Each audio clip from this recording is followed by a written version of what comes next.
Բարև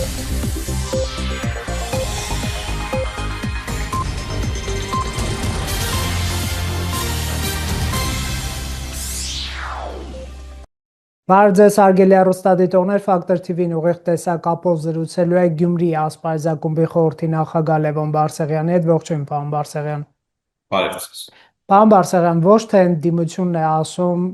կամ քաղաքասարության մի այլ հատված, որ ավելի այսպես սուր քննադատում է այս իշխանությունը, այլ վարչապետ Նիկոլ Փաշինյանն է ընդունում, որ ԱԱԾ-ի աշխատակից, այո, հորդորել է Գյումրի Սուրբ Հյոթ Վերգ եկեղեցու քահանային կիրակնօրյա պատարագի ժամանակ զեղչել Գարգին II անունը,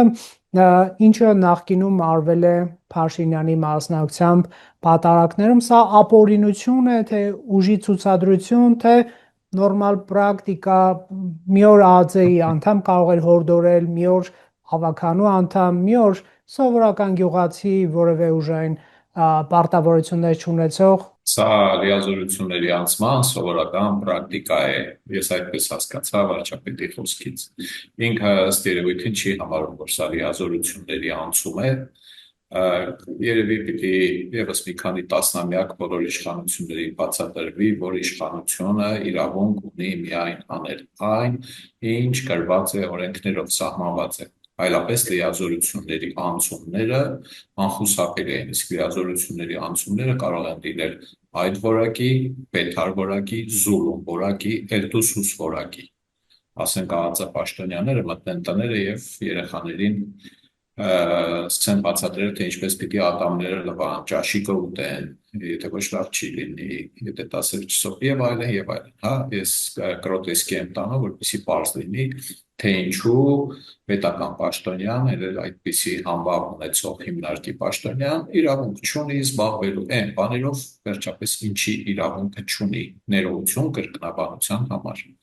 Մտքովս չէր անցնի, որ պարոն վարչապետը կխոստովի, որ ԱԱԾ պաշտոնյաները նման գործողությունից զբաղվում։ Եթե նույնիսկ ստացվել է այնպես հանկարծ, որ ծանոթ է ասենք ԱԱԾ պաշտոնյան, ծանոթ է կոնկրետ հոգևորականին եւ նույնիսկ ընկերական զրույցի մեջ է սա ասել, դա էլ պիտի տեղի չունենա, որովհետեւ ԱԱԾ պաշտոնյայի գործը դա չէ, պիտի պետական իշխանությունը զգույշ եւ զերծ պահի պետական որևէ պաշտոնյային նման գործառույթների մեջ խառնվելուց։ Սա ինձ համար միանշանակ է, թե ինչու որոշեց, որ դա իսկ եթե դա նորմալ է ըստ վարչապետի, ուրեմն բոլոր պետական հիմնարկների, բոլոր պետական գերատեսչությունների, բոլոր տեղական ինքնակառավարման մարմինների, բոլոր պաշտոնյաները իրավունք ունեն նման միջամտություններ կատարել, ինչը սխալ է, վերջապես ամեն մեկը իր գործը պիտի անի, եթե ինչ-որ մեկին տեղան հասկանալի է մնում այն խայտարակությունը, ինչի մասին խոսեց պարոն Փաշինյանը երեկ։ Հավանաբար նախկինում էլ այդպես եղել, նախապես ճշտել են հոգևորականը պատրաստ է արդյոք խմբագրել կամ գրաքննել յուր անելիքը, խոսքը, հետո նոր միայն վարչապետը հայտարարել է, որ ինքը մասնակցելու է այսպես կոչված սուրբ եւ այսպես կոչված անմահ պատարագի։ Սա բացարձակ մերժելի բան է, դատապարտում եմ ես դա, նման բաներ չպիտի լինեն։ Եթե պիտի լինեն, ինչ որ մեկը շատ է սիրում, շատ է հարգում վարչապետին եւ ասում է, որ ինչ անում է ճիշտ է անում, պիտի պատրաստ լինի, որ իրենց տուն է գալու ազգային անվտանգության ծառայության պաշտոնյան եւ հանձնարարելու է լվացքը փռել ոչ թե դրսում, այլ ներսում։ Օրինակի համար, հա, ավելի դաժան բաներ էլ կարող եմ ասել, բայց թույլ տվեք չասել։ Հիշենք, պարոն Բարսեղյան, այս process-ը Գարգին II-ի հեռացման ակցիայի գործողությունների արարներից մեկն է եւ արդյոք վարչապետի այս խոստովանությունը կասկածի տակ չի դնի նաեւ process-ի լեգիտիմությունը, եթե նույնիսկ կաթողիկոսը կամ եկեղեցական վերնախավը արել են հակակրոնական կամ հակաիրավական քայլեր, արդյոք դրանց դեմ պայքարը նույն մեթոդիկայով կիրառելով պետական մեքենան խնդիր չի առաջացնում օրինականության շուրջ։ Ինձ թվում է, որ կառավարություն կամ վարչապետ կամ ՔՊ եւ հայ առաքելական սուրբ եկեղեցի հարաբերությունները կամ ճիշտ կլինի ասել վեճը,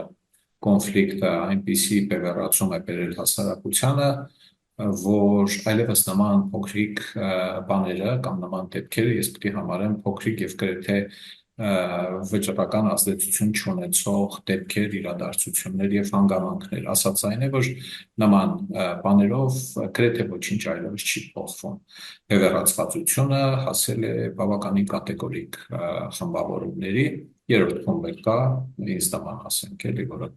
ոչ են կողմում է եւ համարում է, որ կրոնական կազմակերպությունը իր անելիքը պիտի անի, պետական իշխանությունը իր անելիքը եւ կրոնական էթիկայի մեջ պետական իշխանությունը անելիք չունի։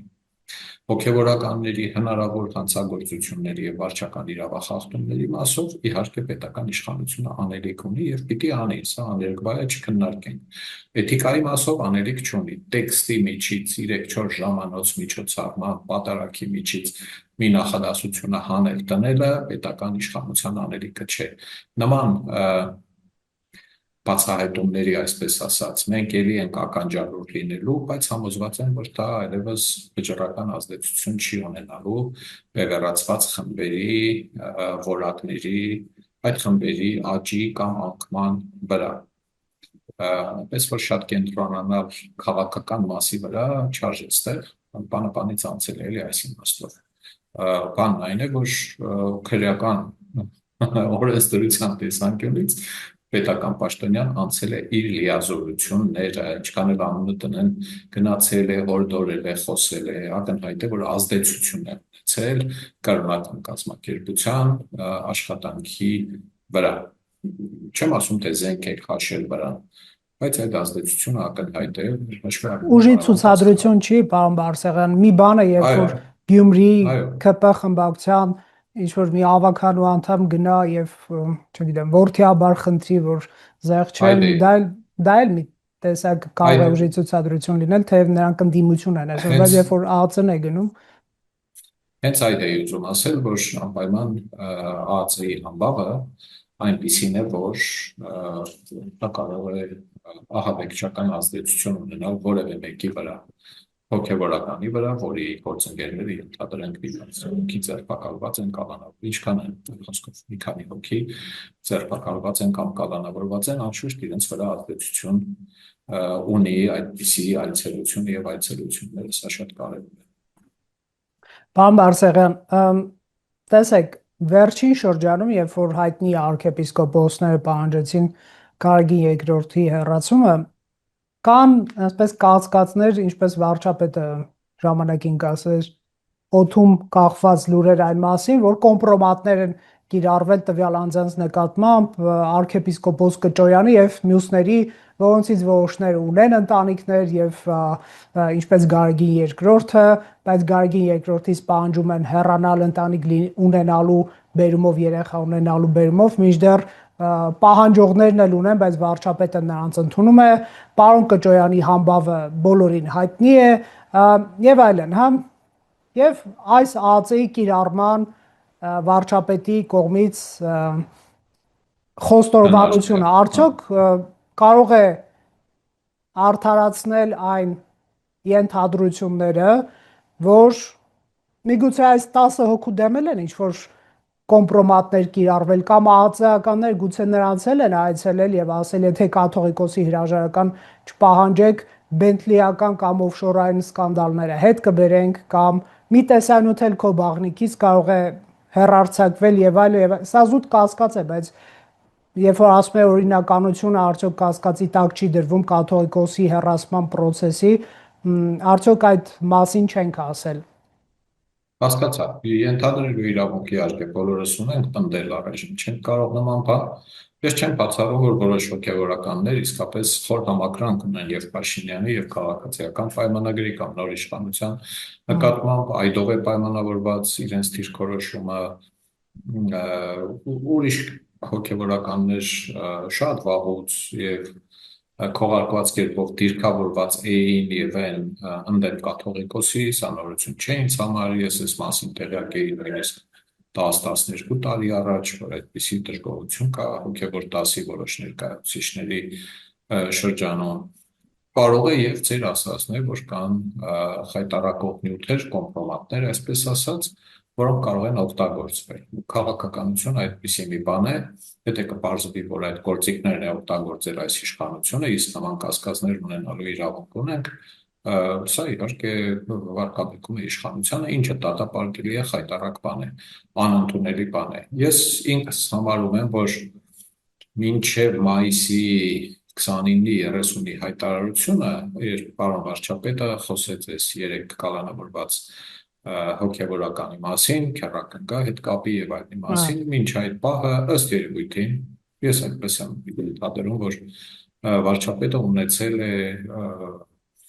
տեղեկություններ, ճշգրիտ տեղեկություններ եւ դրա հիման վրա է այդ հայտարարությունը արել եւ որոշել է մեկնարկել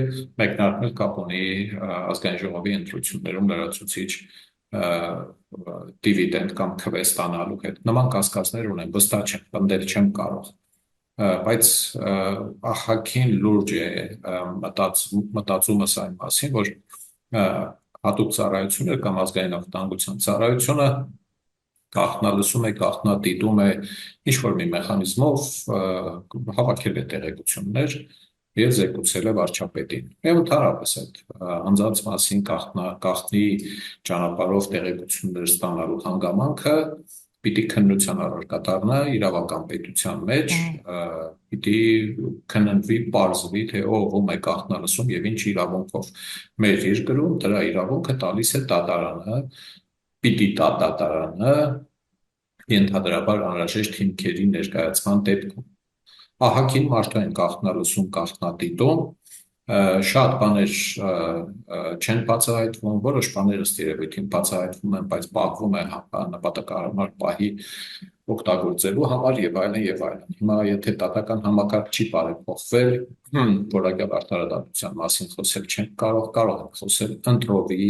արդարադատության մասին։ Մի դեպքում արդարադատության ամբողջ մեքենան է աշխատում, մյուս դեպքում ասում են լավ, ոտքերդ կախկցեք, նայենք ինչ է լինում։ Այդպիսի բազմաթիվ օրինակներ մենք Հայաստանում արդեն ունենք, որովհետև տեղի չի ունեցել դատաիրավական համակարգի որակյալ բարեփոխում։ Ձևական բարեփոխում եղել է։ Ինչու, պարոն Բարսեղյան, որովհետև դուք քաղաքացիական այն ներկայացուցիչներից եք, որ առաջին օրվանից հեղափոխության պահանջել է եւ շատ կտրուկ միջոցառումներ եւ ի վերջո արդյոք չունեք կասկած, որ իշխանությանը պետք է չի նման խորքային բարեփոխում եւ իրապես անկախ դատաիրավական համակարգ, չգիտեմ, ազգային անվտանգության եւ այլ մարմիններ, որոնք գործում են ասես սուվերեն, հա, որոշումների հիման վրա։ Ուկրաինայում մենք տեսնում ենք հակակոռուպցիոն մարմինը ուղղակի մեղադրանքներ առաջադրում նախագահի շրջապատին եւ անկաշկանդ է դա անում, ունենալով հանրության աջակցությունը։ Եթե Հայաստանում այդպիսի բան տեղի ունենար, արդյոք իշխանությունը չէր կորցնի վերահսկողությունը այդ մարմինների նկատմամբ, միգուցե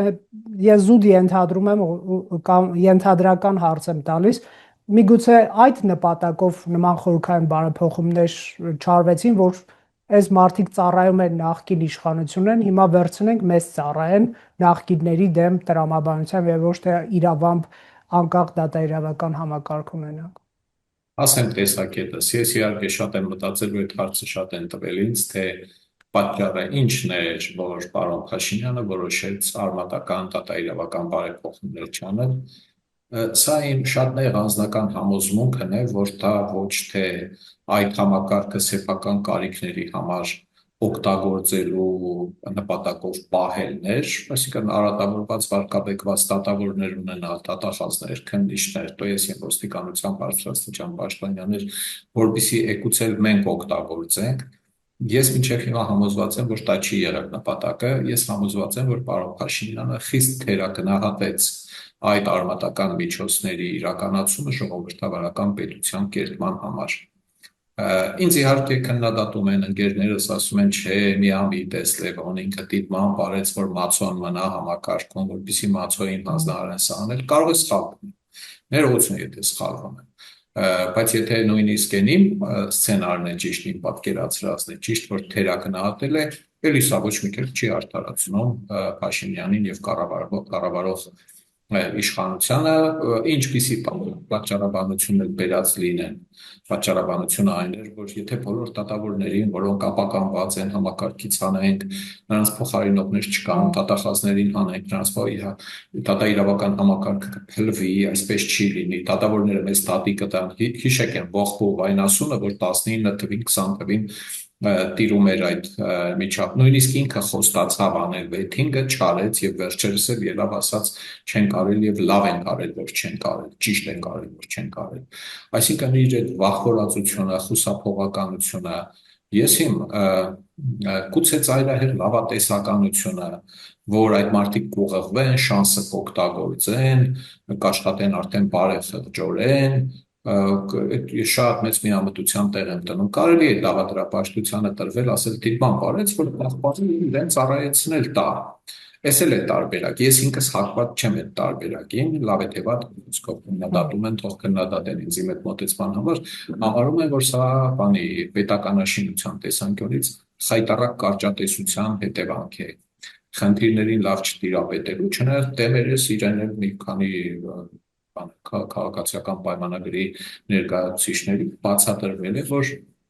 18, 19, 20 թվերին որ պիտի կտրուկ շեշտակի վճռականորեն աներ, գուցեև սխալներ լինեն, պիտի որ սխալներ լինեն, էլի երբ կտրուկ շեշտակի եւ վճռականորեն են արվում այդ բարեփոխումները,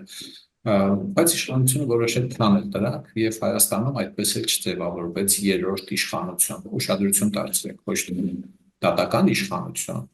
այլ երրորդ իշխանություն, որպեսզի դատական համակարգ մենք ունենք, հա, եւ այդ իշխանությունը, որը պիտի լիներ հակակշռելու եւ վեճերը վարելու գործադուլի եւ օրենսդիր մարմնի, նրանց ներկայացուցիչների եւ քաղաքացիների իրավաբանական անձանց միջեւ այդ իշխանությունը այդպես էլ չտեղավորվեց։ Մնացինք մենք օրենսդիր դատական իշխանության օրենսդիր եւ դատական իշխանություններով պետություն ստացվեց, էլի դատական իշխանություն, երրորդ որակյալ գործող իշխանություն իր բոլոր ճյուղերով համակարգերով այդպես էլ չստացվեց։ Տեսեք, պարոն Բարսեղյան, կալանավորվեց Արշակ arczepiskopos Խաչատրյան, որը վերջին շաբաթներին, ամիսներին հայաստանյան լրատվամիջոցների գլխագրերում էր մի քանի օր առաջ ասուլիս էր տալիս, հերքելով իր մասնակցությամբ տեսանյութերում իր մասնակցությունը, այսպես ձևակերպենք։ Հիմա այս մարդուն առաջադրվել է մեղադրանք 7 տարի առաջ վաղեմությամբ գործի շրջանակում։ Ես ոչ քննիչ եմ, ոչ դատախազ, ոչ ԱԱԾ պաշտոնյա, փառք Աստծո, ուղղակի հարց եմ հնչեցնում։ Այդ 7 տարի է վարչապետը իշխանության է, ինչու 5 տարի առաջ, 6 տարի առաջ, 4 տարի առաջ կոնկրետ այս մարդը չէր կալանավորվում։ Ինչու նա կալանավորվեց եւ այս գործը ի հայտ եկավ թմրամիջոց այլ մարդու պայուսակ դնելու գործը այն ժամանակ, երբ որ նա այսպես Գայգին երկրորդի թիմի ամենահամառ անդամներից մեկն է, իշխանության գործողություններին դիմակայող, իշխանությանը հենց հիմա էլ քննադատող, համառություն ցուցաբերող անդամներից մեկն է, որոշներն ասում են կաթողիկոսի հենարաններից մեկն է։ Կարող ենք մենք ունենալ կասկածներ, որ իշխանությունը այսպես պատժում է ցույց տալու, որ չկան անձեռմխելի մարդիկ, միգուցե հաջորդը կաթողիկոսն է, այսինքն վախ սփռելու նպատակ միգուցե սա ունի։ Հակառակ պարագայում մենք ինչպես հասկանանք, որ 7 տարի առաջվա ինչ որ մի դեպք, որի հիմնավորվածությունը ես չգիտեմ, հիմա է ի հայտ գալիս եւ հենց այս իրադրության մեջ, երբ որ վարչապետը ըստ էության Արշակ arczepiskopos-ի հեռացման հարց է դնում, քեռակնոջ պատմություն է մեջտեղ բերվում եւ այլն եւ այլն։ Բերեք պայմանավորվենք, որ կասկածելու իրավունքը նույնպես սահմանադրական իրավունք է, բոլորս կասկածելու իրավունք ունենք իհարկե։ Երեք երբ առաջին լուրը եղավ այդ մասին, տեքստը հստակ չէր, փաստաբանից էր կարծեմ առաջին հրապարակումը, ինձ թվաց, թե թմրանյութ է տեղադրվել 18 թվականին կաթողիկոսի դեմ ելածներից մեկի մոտ պայուսակում թե որտեղ, բայց հիմա է տեղադրվել։ Այդպիսի տպավորություն ստեղծվեց այդ լուրից, ոչ թե այն ժամանակ է Այո։ Ահա, հետո արդեն ճշգրտվեց, հասկացանք, դա տեղի է ունեցել իսկապես 7 տարի առաջ։ Հա, այստեղ բան կա, երբ է հայտնի դարձել դա իրավապահ մարմիններին։ Եթե հայտնի է դարձել այն ժամանակ եւ չի քննվել այդ գործը, առաջ չի գնացել, դա կոծկում է առնվազն։ Ինչ որ մարդիկ պիտի պատասխան տան, եթե բարեհաջող թոշակի չեն անցել եւ որևէ բարենպաստ կազմում չեն հանգրվանել այդ իրավապահները։ Եթե հիմա է պարզել, որ կա ամենայն հավանականությամբ վաղեմության ժամկետով կարճվելու է, ջրվելու է գնահել, որտեղ ես իմ կարծիքով այդ մեղադրանքը բան չէ, 7 տարուց ավելի կշիռ ունեցողներին չէ կարող է սխալվել, էլի կարող է հատկապես այդ հոգևորական դեպքում ուրիշ մոտեցումներ կամ ուրիշ հոդվածներ են շարեն վրան։ Տեսագրությունը, որը հրապարակվեց երեք,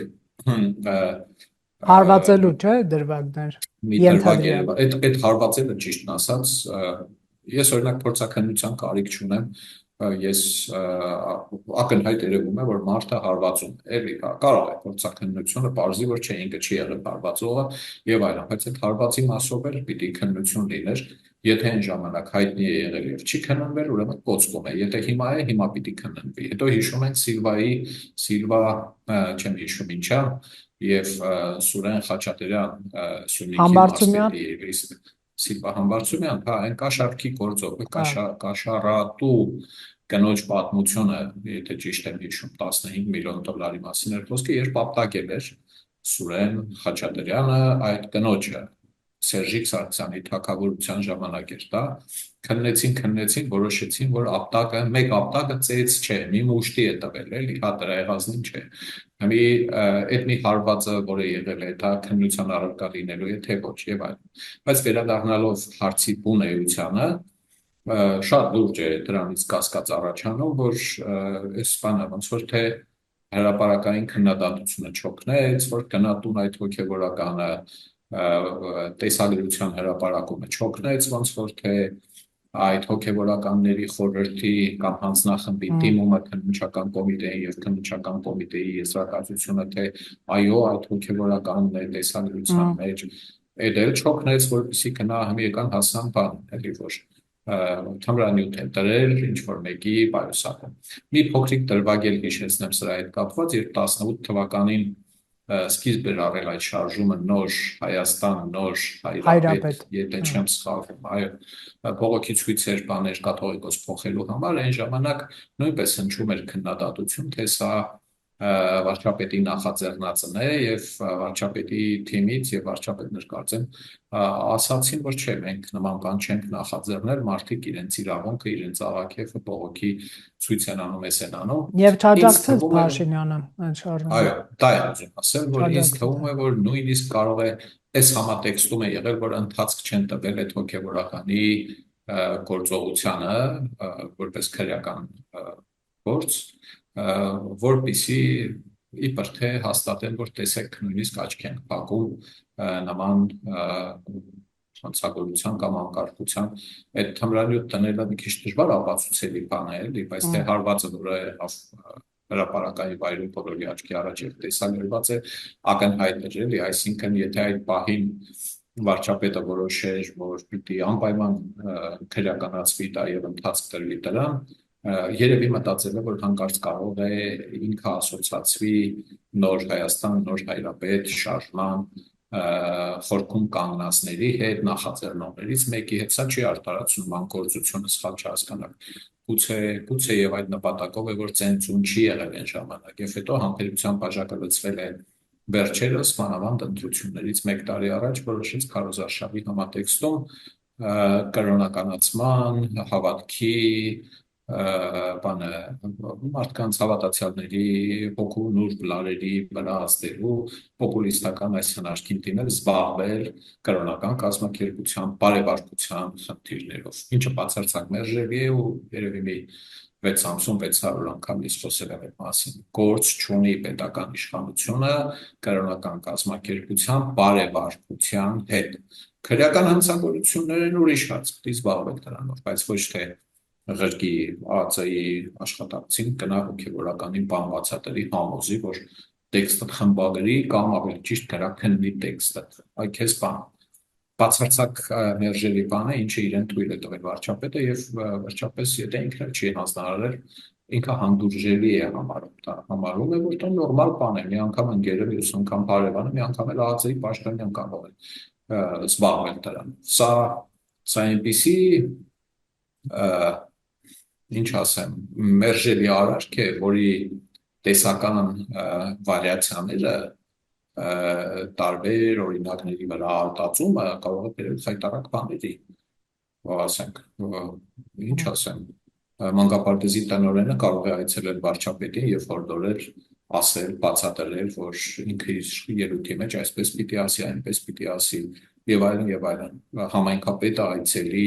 մանկապարտեզ եւ դաստիարակչուհիներին բացատրի, թե ինչպես պիտի իրենք դասը վարեն։ Ու սրանից բխած բազմաթիվ խայտառակ հնարավոր օրինակներով եւ երբ որևէ մեկը ասի, թե այ մարդ քո ինչ գործ ունի, դու ինչի՞ ես գնացել մտել այդ կազմակերպություն, կամ հայ առաքելական սուրբ եկեղեցի գնացել մտել եք, որը բարեվարկության խնդիրներ ունի, չենք վիճում դրա հետ կապված եւ հոգեվորականի բան եք հորդորում, իսկ կներեք մյուս կրոնական կազմակերպություններ ինչու՞ չեք մտնում, շատ հետաքրքիր է։ Իսկ հասարակական կազմակերպություններ երբ եք մտնելու, իսկ համատիրություններ այցելելու են ԱԱԾ պաշտոնյա, ունեք բավարար թվով ԱԱԾ պաշտոն եւ այդպես շարունակ։ Կարող է պատահի ԱԱԾ աշխատակազմը հարկավոր է ընդարձակել եւս մի 4000 հոգով, նայենք ինչ է լինելու։ Ինչու ԱԱԾ-ում լյուստրացիա չի արվել։ Հա, գուցե նրա համար որպեսի կամ այդ ԱԱԾ պաշտոնյան, որ ելնում գնում է այդ հանձնարարությունը կատարելու։ Իրեն ինչ որ մեկը հանձնարարել է, չէ՞, պետք է ասի, թե ընկեր կներես էլի, դա իմ ինչ գործն է, դա ինձ վերաբերվում է, ինձ վերաբերելի է, ԱԱԾ-ին վերաբերելի է հոգեվորականների գլխին ավետարան կարդալը։ Սա բան է, շատ վատ բան է արել։ Վարչապետը արդարացնելով այդ գործողությունը, եթե չասեմ հրահանգելով այդ գործողությունը։ Կարճ բան Բարսեղյան, որպես ամփոփիչ, մենք տեսնում ենք կաթողիկոսի այսպես